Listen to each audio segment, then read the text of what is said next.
can I get no giving? All of me, if for real, it's only getting harder for me. Harder to see and harder to Welcome, people, live on the Frontline show. I'm your host, Tyrone Muhammad on Intellectual Radio. Come on in. We're gonna give you a minute to come on in, and we got a great show today, and I'm happy to have my friend, my comrade, my brother, Michael. What you going by, Davis or Creighton? What do people want? I guess he's going by Creighton. I'm going by Michael Creighton. So Michael Creighton, and that's what it is, brother. I'm happy to have you here today. Michael is also the community outreach manager and engagement person for ECCSC, and it's long overdue. I've been holding the spot for him. He just finally come around to taking on his rightful place and responsibility. So, it's sometimes when you do as much time or serve as much time as we serve, we got to get our feet wet, acclimated, and all type of stuff get in the way. Women, family, ain't got no kids, and all type of things we have to get acclimated to, and people don't really understand that struggle. I went through it, so I know, even to a point where I was even, living in my car. So people only see the, it's not a finished product, but people only see what you allow them to see. They never see that raw stuff that we go through and just transitioning back into society and amalgamating back into society. The public really don't understand how hard and difficult it is for formerly incarcerated men to get a leg up. So with that being said, bro, we're going to talk about that, but I want you to introduce yourself. Even tell the people how much time you did, if you don't mind, but just your whole transition, everything, anything else you want to share. That's what this is about. This is the front line. Like Ty said, my name's Michael Creighton, and I did 20 years in prison. It was long, but we get through it. People often ask you, how do you get through it? I often tell people, one day at a time. That's all you can do. But it preserves you. It helps you grow as a man if you allow it to. It can help you, develop into the person that you couldn't become out here on the streets, because there's so many distractions out here. Right. There's so much negativity out here. There's so much that pulls you in our neighborhoods that we come from. So it's easy to get distracted out here. Even returning back to society as a returning citizen, all of that stuff is new to you. So it grabs you even harder than what it would have going through the process. But I often tell people that I'm happy. Matter of fact, I just had a conversation with my girl this morning about that. I told her, barring the situation at hand, I actually think that prison was something good for me. And I know it's going to sound strange to some people. Saying, "What's up? You see money? What's up?" Yes, he gonna call me the police, but it's all right. But it was a good experience for me, because I was the type of individual that I need harsh things to happen to me to change my mindset and to grow. I need those harsh, extreme circumstances for me to change. Oftentimes, if you get a little slap on the wrist, and that's not even to say that you deserve the time that you got or you deserve to be where you at. It's just, as a person, you need to develop. And I don't think I was the type of person that was going to develop out in regular society, just growing naturally as a man out here in these streets. I probably would have had multiple children, probably would have been dealing with multiple women. But being in this situation, it set you down and it made you think. And a conversation I was having again earlier with a brother, I was saying that people in prison that done a long time, we smarter than most people. Not saying that we have an intellectual genius or that we have more brain cells or anything like that. It's just that the amount of time that we spend thinking and scheming and consciously, going over and replaying the plays in your head of where you went wrong at. Just like a football player or a basketball player. When you think about a play that you messed up on, you think about that over and over and over and over again, about that bad play, and you get to thinking about, if I'd done it this way, if I'd have did it this way, if I'd have ran this way. But it can help you in a sense because you put just like a coach in a basketball game. When you mess up, what they do to you? Sit on the bench. Sit on the bench. Come right here and get a timeout. And those of us that are real champions on the inside, when we sit down, we saying to ourselves, man, when I get back out there, wait till I get another chance. I'm gonna get them good this time. I'm gonna take care of my business. You know, sometimes most people can't be reprimanded. I was reprimanded today, actually, at my job. Funny thing, but the reality of it is, as a grown man, as a person who's receiving change, you have to accept responsibility for your actions. You have to accept reprimand for the things that, and it may not be a reprimand in that sense of where you did something wrong. It could just be a simple correction or a misunderstanding that could be understood as a misunderstanding, not be misconstrued as a negativity or an issue that we have to work out. It just is what it is. Sometimes as a man, you got to accept that. But long story short, I spent more time in prison than I've been out here on the streets. Calling in already. It maybe is. I'm 38 years old, man. I'm out here, trying to figure it out. That's what Ty talked about in the beginning, that transitional phase. The Illinois Department of Corrections, or that Ponzi scheme, as I call it, they just dump you out here in society with $10 in a pipe dream. Me and Ty, we talk to guys all the time that's still incarcerated. Our phone rings, we always answer the bell. And oftentimes these guys still in there with them pipe dreams about, I'm gonna do this, I'm gonna do that when you get out. But the system don't set you up for success when you get out. This same system that buried you for the last few decades, they don't put together the proper resources that you need to establish yourself when you get out of here. They just throw you out here. They literally give you $10 when you leave prison. They give you $10 and you still got those pipe dreams and you don't have no situation set up where you can help you transition. A lot of us don't know how to have, a lot of us don't have computer skills. A lot of people that don't even have interpersonal skills, how to develop and deal with people and have emotional intelligence. A lot of people just in there and they don't require you to learn or require anything of you but to stay in that cell. It's almost like they warehousing. Me and Ty talk about this all the time. I call it the greatest Ponzi scheme ever. This is like Bernie Madoff had a scheme where they sell the American public on the idea that we are violent criminals, that we need to be locked up for the rest of our lives or a great portion of our lives. But most of us just need a helping hand. Most of us just need some help. Most of us just need a hug. Most of us just need some education. Most of us just need opportunities, a job, some skill set. Most of us just need a father in our lives, some fathers in our communities, some people to expose us to different things. Like Ty, we got a program where we're going to be taking these inner city kids to restaurants. And some of them don't even know how to sit down and know how to execute proper etiquette in a dining environment. All they know is McDonald's. Yeah, they ain't never been nowhere. They ain't never been outside the hood. They ain't never been to downtown and I even had to learn that. My girl taught me how to pay for the check. How that whole ordeal goes through, from giving the check to the individual and how they process it and bring it back to you.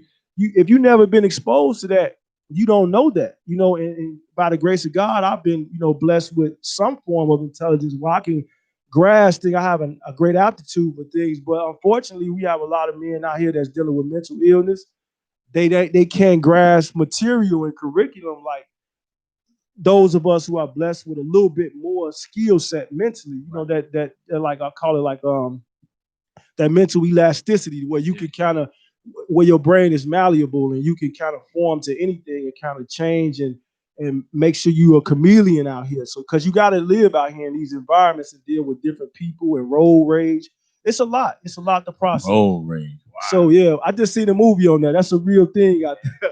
Man. And I'm a real live road rage person a little bit myself. So I ain't gonna say nothing. I'm developing. I don't understand what people be going in a hurry. I can't understand it. If you're in a hurry, you probably should leave early. True. Or shouldn't be driving if you're in a hurry. Because real quick, Mike, keep that thought, okay, bro. We was on that, but we have a call. Caller, what's up? Frontline show, this brother. How you doing? Who this is? This Joby Taylor. Oh, I know who that is.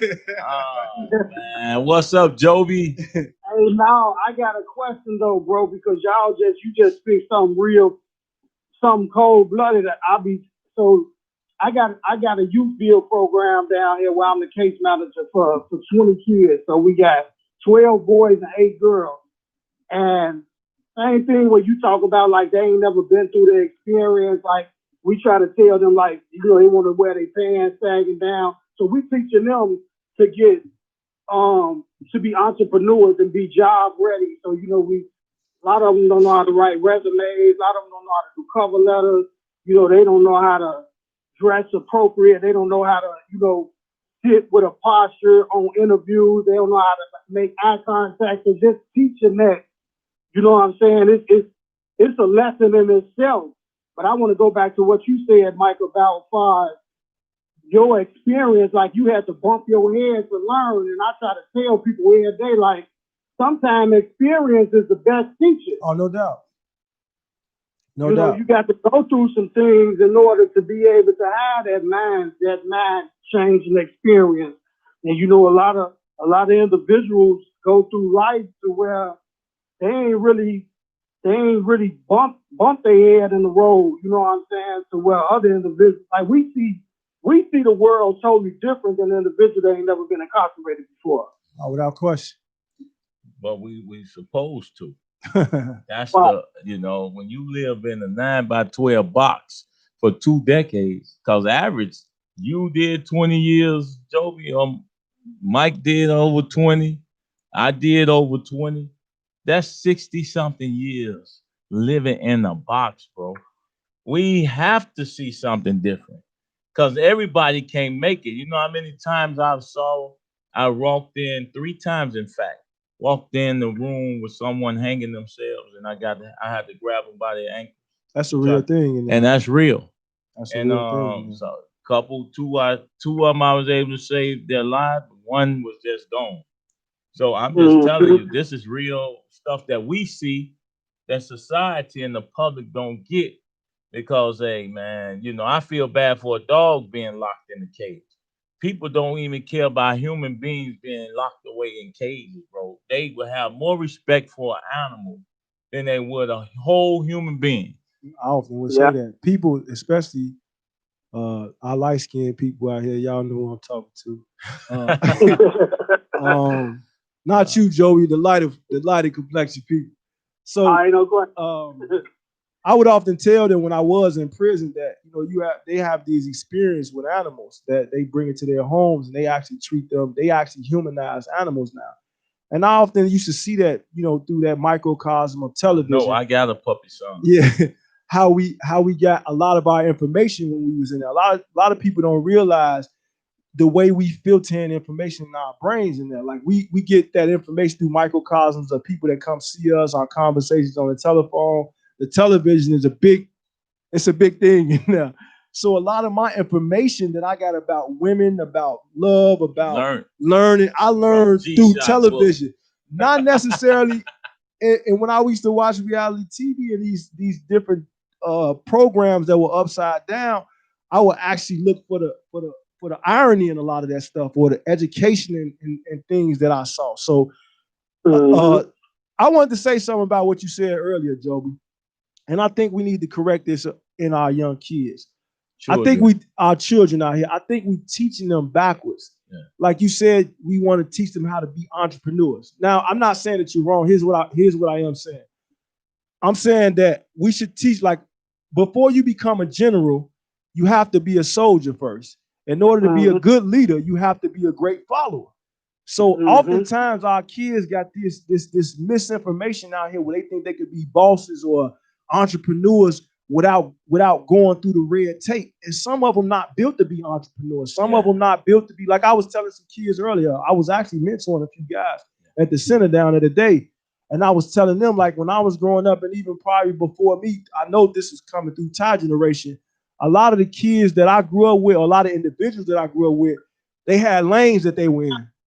Like you could tell the gangsters, you could tell who the dope dealers was. You could tell who the good kids was, the schoolboys, the ball players, and we all each had our individual groups, and you could tell the thugs from each other. Now you can't really tell who is who because everybody trying to be something they not.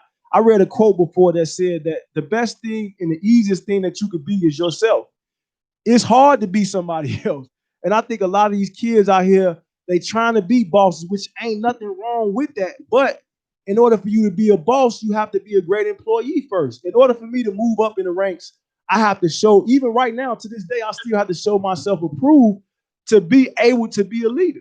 You can't just, entrepreneur is a leader, first of all. Let's get that understood because you're going to be leading people. You're going to be leading an organization, whatever it is, whether it be big or small. Everything works on the same on every level. Just like I tell, same way in sports. The same game is played at different levels. It's just more money involved, more people involved. It's a bigger institution. But these smaller things, like they say for you guys out here that's really Bible thumpers out here, if you faithful over a few, I'll make you rule over many. So if you faithful over the small things, if you can, people, man, this is another thing, Ty, in jail, guys always try to convince me they know how to do algebra. You can't even do basic math. How you gonna convince me you know how to do trigonometry when you can't even tie your shoes up? So let's teach our kids. That's why they had us go through that progression in school. You know, basic math, algebra, geometry, trig, you move calculus, you move up. Let's teach our kids basic math first. Let's teach them how to get to work on time first. Let's teach them how to pull up their pants. Let's teach them how to, first of all, you got to know how to present yourself first. Like you said, Joby, how to put yourself in the interview.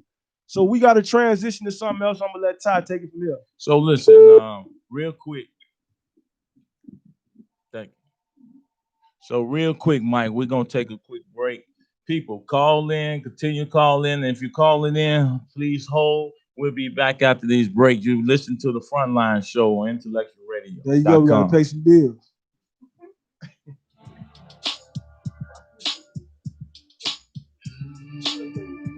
Pay the bills. We're going to have a bunch of fun.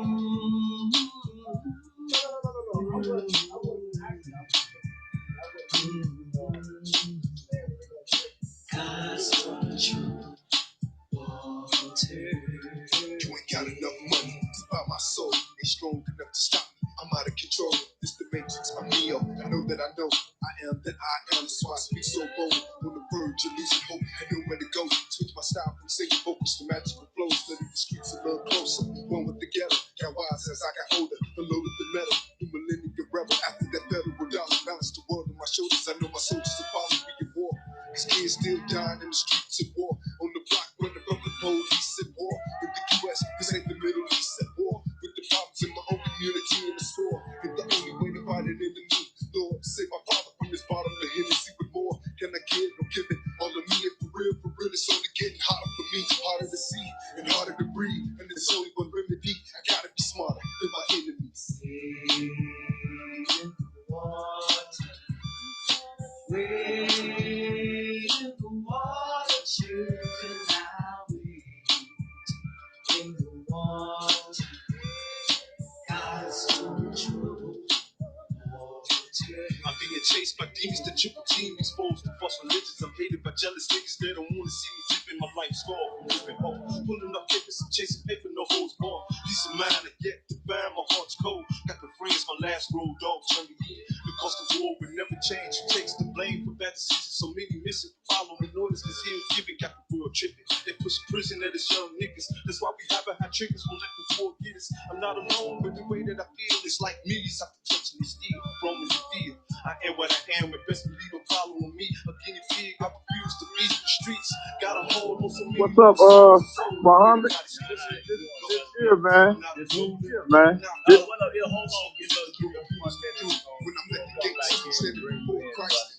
Good to hear. All right. Book of life, final judgments being made. As you look in my eyes, all I can vision is the road that I've done in my life. Close my eyes. Welcome back, people, to the Frontline show. Hey, listen, if you're not listening in, I don't know where you at. Somewhere, I don't know. We ain't gonna go there. But listen, this is a great show.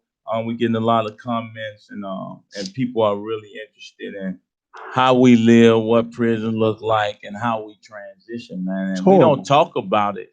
We don't talk about it often, but I got one a good brother. Ears on the phone. They say ears, not ear. Hey, we got ears on the phone, man. You got. Go ahead. Don't let them have it, man.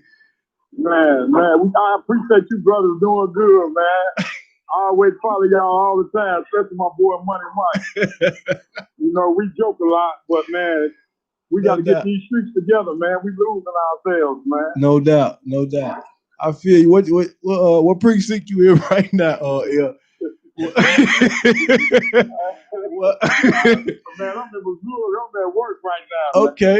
Okay. What question you got for us, Mr. Liddell Jones? For those comment, bro, just even advice, man. You've been going over. No, I was just calling in, congratulate you brothers, man. Take my hat off to y'all, man. I appreciate that. We needed a long time ago, man. No doubt. Well, bro, you know where I'm at and where we been with this, and I encourage all the brothers, especially all our alumni, because I always say we went to college. Yeah. We have a permanent. We got doctorate degrees. I mean, we got 4 of them. In fact, you don't find people going to college for 20 years. So we have triple doctorates. So with that being said, bro, I just want y'all to continue to stay encouraged and help where you're able to help and get in where you're able to get in so that we can advance this narrative. Ain't no question. I'll talk to y'all later, man. I'm at work. I gotta get back to work. Gonna get fired. About to get fired here playing. Go out there and make a bus money, Mike. So, Mike, listen, and people out there listen. I just want to just talk to y'all real quick, and I want to just talk about these few statistics. These are facts that they know about in the criminal justice system, criminologists, law enforcement. They know this. Those released after serving time for homicide has the lowest rate of recidivism.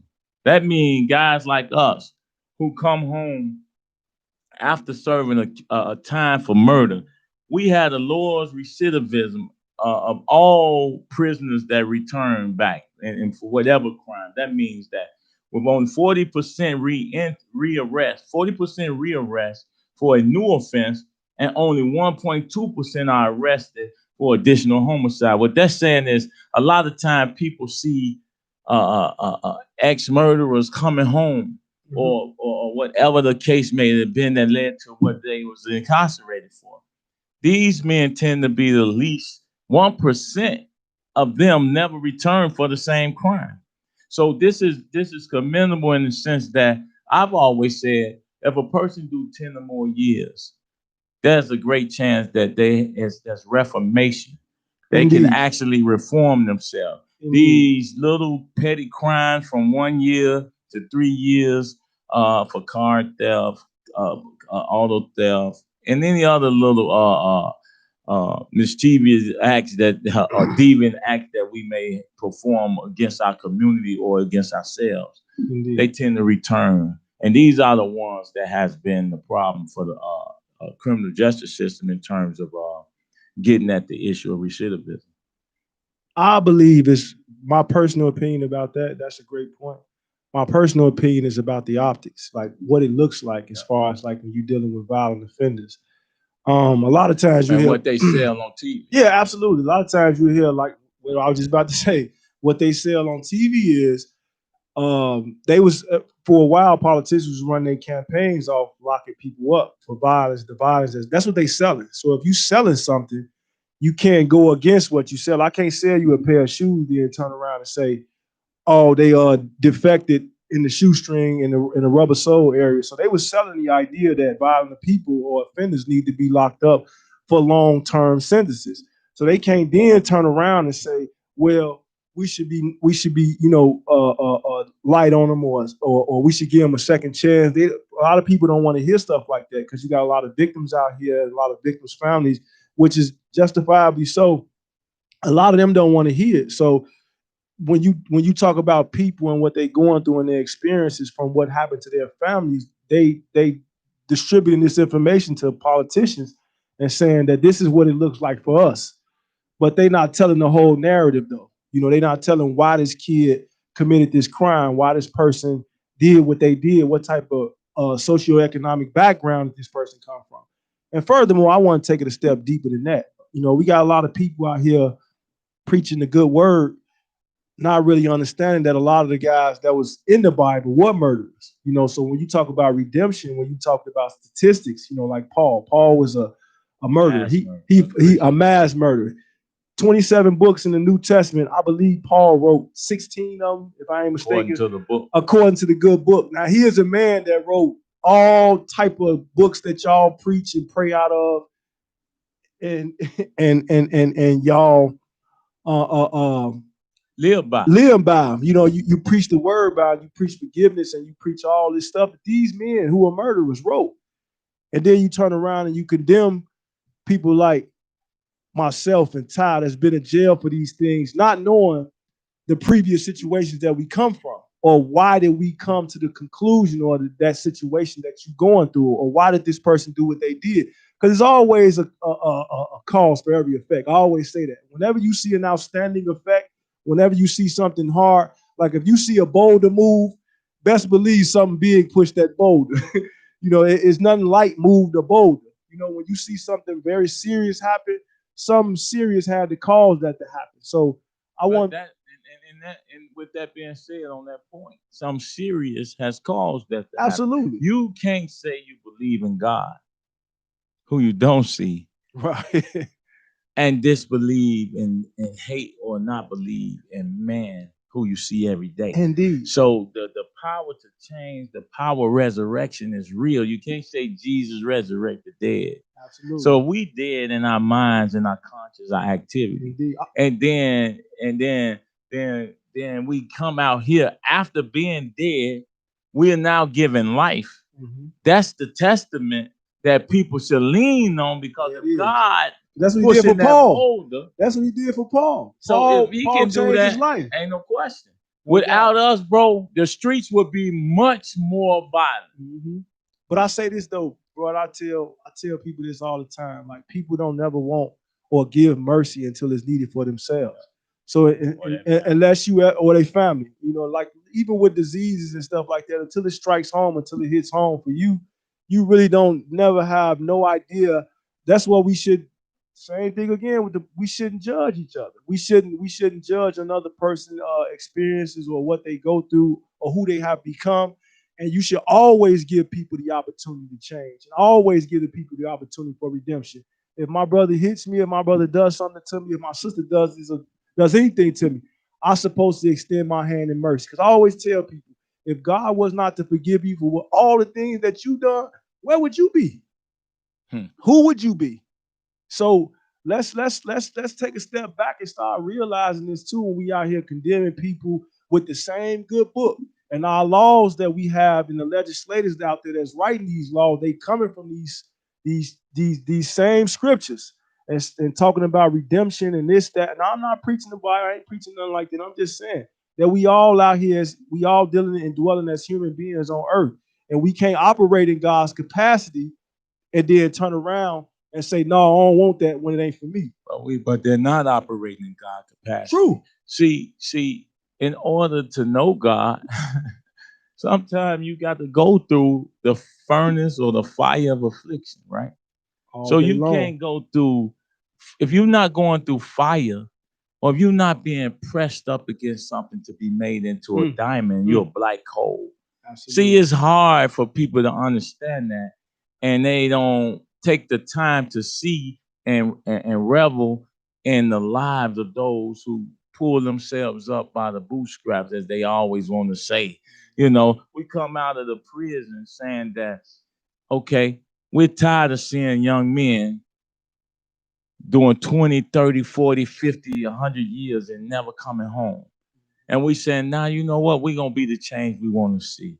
Absolutely. We realize that those persons you just mentioned are hypocrites as it relates to corrections, to God, and resurrecting our community. So we said we're going to do it ourselves. It's going to take us to save us. So people, you get ex-cons for community and social change.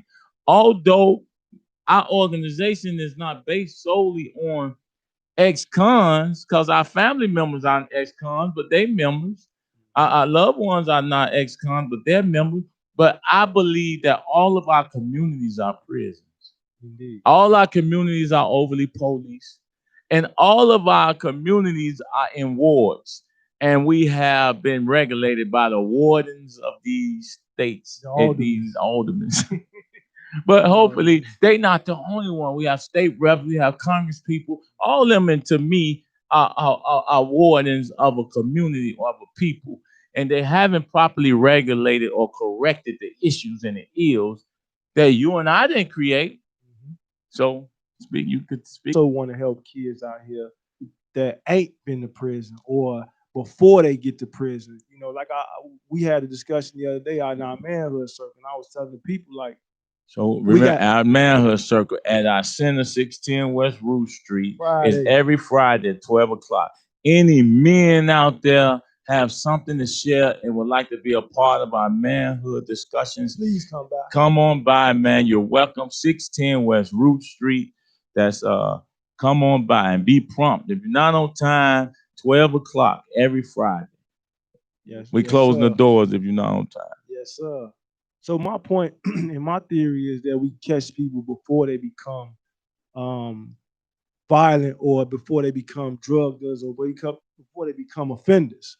So we have about, we got 27 to 30 operating prisons in Illinois. We talking a multi-billion-dollar budget. That money gets set aside every fiscal year. I'm sure it's in the billions. I'm almost certain it is. With 27 prisons. But what community centers do we have in the neighborhoods? No. To filter these kids through, to teach them boxing, teach them computer skills, teach them literacy, to teach these kids how to be men. We don't have that. But we got systems in place to deal with them. Those are cures. That's like you already got the medicine stored up for the disease that you don't even know exists yet, because a lot of kids ain't offended. Like COVID, you have the disease, but you don't know how to cure it. True. It's the disease. You have fake medicine. Those are placebos. Absolutely. They don't really get that to cure. Absolutely. That's what prison. Yeah. That's a great word for that, because I use that word a lot. A placebo. Yeah. That's what a prison is, and that's why it goes back to the Ponzi scheme. I said they pretending with the American public, or they placing that theory out there that this is what is needed to cure the violence out here or help stop crime. I don't care if you put the death penalty on every crime. It's still not going to stop people from committing them. Crime is mental. Right. Crime is that you're not, just because you extend crime. I was a victim of one of the crime bills that came into play that made me do the 20 years. You got truth in sentencing laws, tough on crime laws, these drug dealer laws, locking guys up for 20 years for selling drugs. What did that do? It still didn't stop. What it did was made. What it did was now made white men legal drug dealers. That's a whole we got whole licenses now for all them, and it's okay. Listen, it's okay. We recognize what it is, and we say no. I'm not saying locking us up. It's okay that they that way, because it's our job to highlight, point it out, and show them the error that what that has led to as it relates to what we're going through and what we're developing. Without those issues, we don't exist. No doubt. Because we're here to be a part of the change we want to see. So now maybe they blind, deaf, and dumb too. Right. Then maybe we become the lighthouse that direct that ship. But they already had a multi-billion-dollar drug operation going on with the legal drugs, the prescription drugs. They already was booming. They just figured out another lane and said, you know what? We gonna reorganize. We gonna reorganize crime. Same way they did when they took that with prohibition laws and stuff like. They just same thing. They couldn't stop the gangsters. So it's like we're gonna create killings and murders for liquor. And we're gonna make alcohol legal. Let's go. No, we can't stop it, so let's tax it. Right. Exactly. Let's figure out how to regulate it and make a profit off of it. But they already profited off our lives with the jobs they create in all these towns that they put these prisons in that survive off our backs, off our bodies. Like each prison is probably in towns in Illinois that I certainly know I'd never heard of. I'll be somewhere like, where is And without without the prison, right? it wouldn't be no time. It'll still be farmland. Yeah, they ain't got nothing but farmland. I've been in so many prisons. I'm like, where's this at in Illinois? I've never heard of this. Vandalia. What is this? Vandalia, Vienna, Pinckneyville. I never heard of these places. Like Centralia. But they got prisons operating in there with multi-million-dollar budgets that facilitate young farmers walking around with their chest puffed up as slave. They actually slave catchers. I was just gonna go there. The optics of that, when you have they asking guys, this is just tripped me out in prison. You asking guys that's already brown and black complected in an institution, they already prisoners, and you have Caucasian guards standing on them.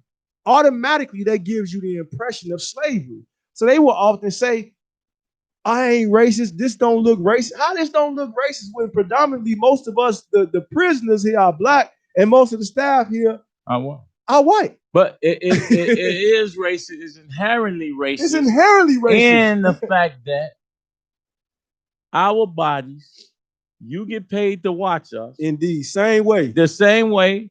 And we got free slave labor.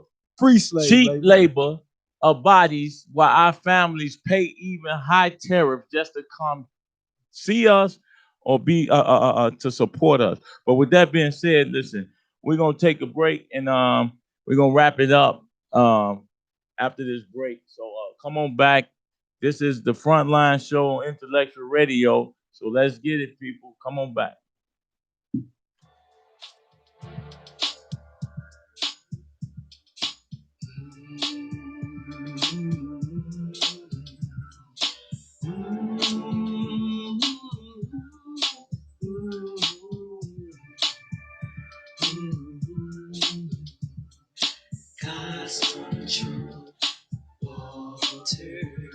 You ain't got enough money to buy my soul. Ain't strong enough to stop me.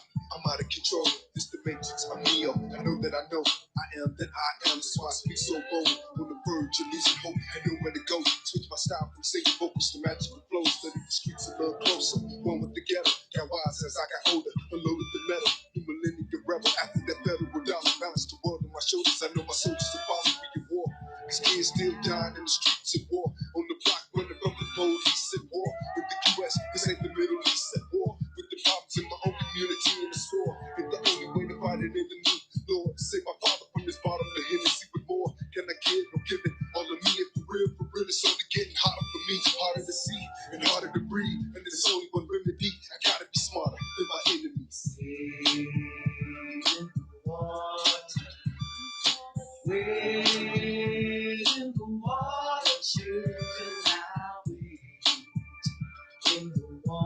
Welcome back. IntellectualRadio.com. This is the Frontline Show. People out there, anybody that need to talk about their business and how that business can serve the community, any new development, we would really love to talk to you. You can inbox me Facebook and reach out to me, or even email me, TyroneMuhammad17@gmail.com. Anybody would like to advertise and talk about their products or anything, let me know.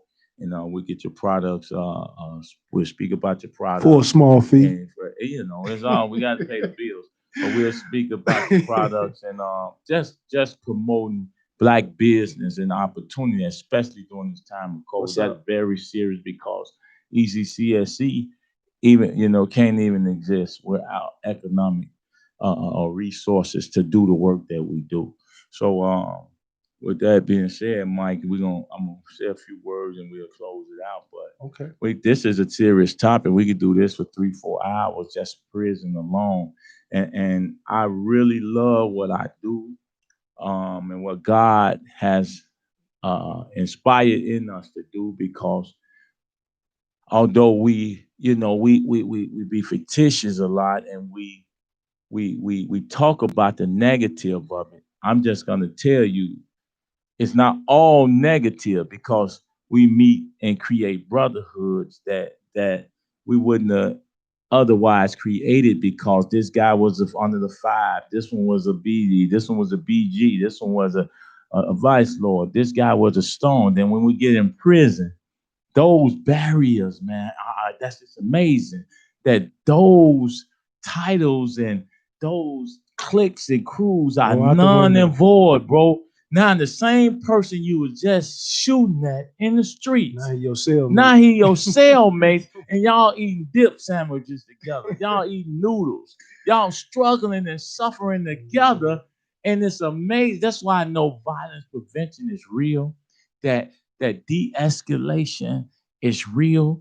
That getting at the injustice of the fallacy that is correction is real. That is getting at the economic opportunity so that our sons can feed their children, their family, and have pride in their community because I'm able to take care of my child. That's real. And our example of going through hard time, bro, and then coming out there and say, hey, man, we're going to be the change we want to see. We ECCSC, and we invite everybody to be a part of that solution. So, you know, you speak on that if you like, bro. Well, you know, we it's nothing really to be said. We here, you know, we available. You know, I always say, I used to joke about that all the time. I'm available. Got unlimited everything, you know, free text, Wi-Fi. We here, everything, unlimited everything, fellas. So if you want to come down here, and we often talk about what we want. I was telling those 2 kids today, like, everybody can talk. We always say in prison, the mouth is made to say anything. So we got to stop talking. You know, we got to stop just saying things out of our mouth. Anything could be said out of our mouth. So we got to start being the action that we want to see and just start coming out here. I ain't got to keep preaching to nobody. Everybody that hears my voice, the sound of my voice, if you tuning in, you know that there's a way you can help us. You know you got some resources on some level that can help us. As from my mouth to your ears, you can hear me. You can hear Ty. He be on this show every week. The man been working for 3 years since he been out of prison trying to get this thing done. And the same message has been always there. It's gonna take us to save us. We ain't been monitoring it like we should, but here it is. We here now. It's gonna take us to save us, and that's all that need to be said. Y'all know who it is out there. Y'all need to be down here at our center helping us out. You know, so I know every time guys go lay down to sleep, and you know, you got all these likes and all that. I don't believe in that. You know, I believe the internet has its place in this world, but I don't really like all that liking heart. Liking heart yourself down here and help. Don't like and heart me to death. I don't want your likes. You know, right. I want your money. I want your resources. I want your resources. Yeah. Put the third Gucci belt up. You know, there it is. You know, you got guys out here walking around with $1,000 shoes on, man. Come down here and help out, man. You got something to bring to the table. You know, I just was telling somebody, right? You don't have to force grown men to do anything. You know, just like when we was just in prison, they didn't beat nobody up and have to do nothing strenuous to get them guys to do what they were supposed to do. They literally had their rules. Here it is. Everybody know the rules out here. Everybody know the rules of engagement. That's it. Simple as that. So you know the rules out here. If we don't take care of our business, our kids, keep dying and keep falling victim to this system. Y'all know the rules. The same thing been in the play for the last 20, 30 years in Chicago. This ain't nothing new.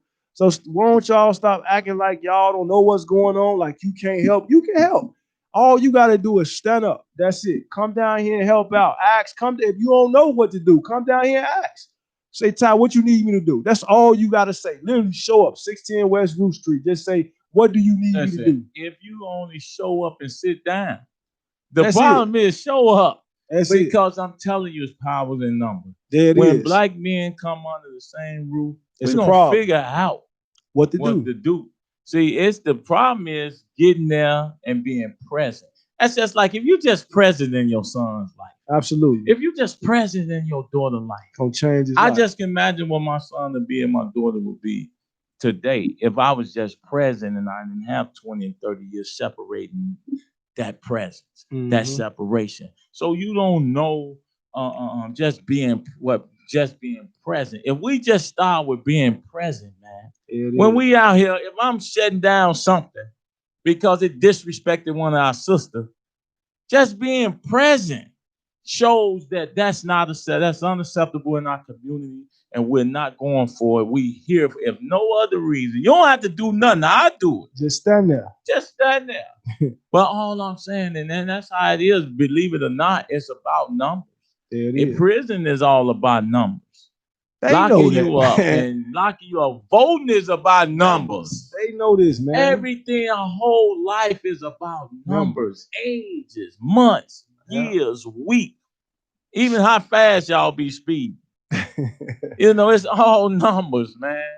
But at the end of the day, I want to leave with this, that we're joking, but it's serious. We serious men. You can't serve that type of time. See, time is the most valuable asset and commodity that any human being has. Time you can't get back. Absolutely. That's why it's so critical. I always say time is the biggest stool pigeon. Man, telling everybody. You can't get it back. Once your time is up, that graveyard is calling all of us. I'm not trying to live my time chasing after wealth, chasing after, you should chase after our lives and our bodies. But to have a body that serves no purpose but to look good. There it is. You see, it's all you doing with this body is flexing and fronting about how good you look. Then that's a shallow soul. That's a shell with no soul. With nothing inside. So man, listen, when we walk these streets, Mike, you see it, ain't nowhere I won't walk. No doubt. There's nowhere I won't go. There's nowhere we won't go. Because my body is about our community, man. That's why we so passionate about this, man. You don't. I love my people. I love the people. 20 years. I should come out and be able to just enjoy life, right? But you out here fighting, grinding, bro. You out here fighting, and it's like, hey, man, y'all don't even understand the depth and the level that you gave up your life for this. Hey, rest in peace to my brother D Nice too, man. I'm sorry to hear that too, brother. Man, that's sad. We lost one of the guys too, man. Rest in peace, brother. So in closing, Mike, can you tell the people where to find you? I'm working. That's why I'm laughing, because my brother always be on me about the Facebook thing. I'm trying to get my Facebook up. On Facebook, my name Michael Davis. I'm in the process of trying to change my last name. I ain't gonna say that. I'm trying to change my last name, but right now I'm Michael Davis on Facebook. You can clearly see me. I'm trying to change my whole image on Facebook. I'm really not a Facebook guy, but I understand it's a necessary. I ain't gonna say a necessary evil. It's very necessary out here in this world because you can actually send out a positive message. Just like these lives, you never know the person that you may reach, the person that all across the world. You never know who watching you or who can tune in and say, you know what, I'm gonna get them dudes $1 million. I definitely can take $1 million right now. I'll take it under the table, over the table. But I guarantee you, with every dollar be transparent in how we move. Oh, no doubt, no doubt. We say we're gonna buy some vehicles. We're gonna buy some vehicles. We say we're gonna help some children. We're gonna help some children. Absolutely. You better believe it. Absolutely. But that being said, man, y'all need to get in tune. Hit Tyrone on Facebook, and eventually you'll see me and you'll see a link to my page. And I'll try to get out there and get more vocal, and y'all can hear my voice a little bit. And visit eccsc.org. We're constantly updating and building our website so that we're going to have a newsletter coming out. We're going to have programs and opportunities. We're figuring out all types of stuff that we're getting involved with. Like Mike said, we have a partnership with the, Rosebud on Rush Street to bring our children. But not only that, we got construction. We have to eat, bring our children out to have a dinner and a conversation. We're going to have peace and brotherhood at our center, where we deal with ages 8 to 12 years old and then from 12 to 16 years old. So women, y'all got those young men out there. We know y'all been crying and hollering for some assistance. We building it. We developing it so that we could give your child the best behavior modification or manhood training that they can receive. Absolutely. We also try and throw a benefit tournament too, basketball tournament. So any of you fake bums out there that want to showcase y'all talent, please come out, support. It's gonna be fun. We're gonna try. It's tentative. We in talks right now, but we definitely trying to get that done. A peace game, for guys all over the city, Pride, East Side, West Side, wherever you from. Try to come out and showcase. Just support us, man, all together. Just whatever you can do, whatever it be, no matter what it is. Every little bit counts, man. Before you get to $1, you got to get a penny. Before you get to $1 million, you got to get $1. So let's one piece at a time, fellas, and ladies out here too. So let's get it done. Yeah, let's get it done. So with that being said, we thank y'all for supporting ECCSC. Definitely. And continue to follow us. But once again, go to eccsc.org. You can follow my timeline on Facebook to see the type of activity.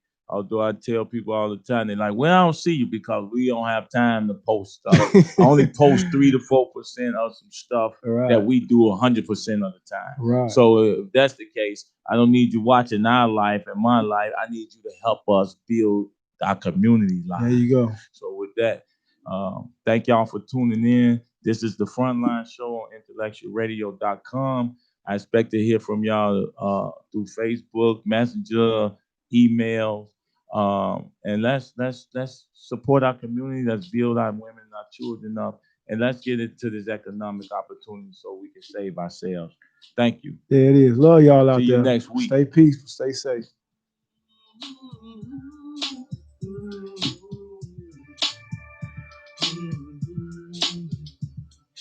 God's true water. You ain't got enough money to buy my soul. Ain't strong enough to stop me. I'm out of control. This the matrix, I'm Neo. I know that I know I am that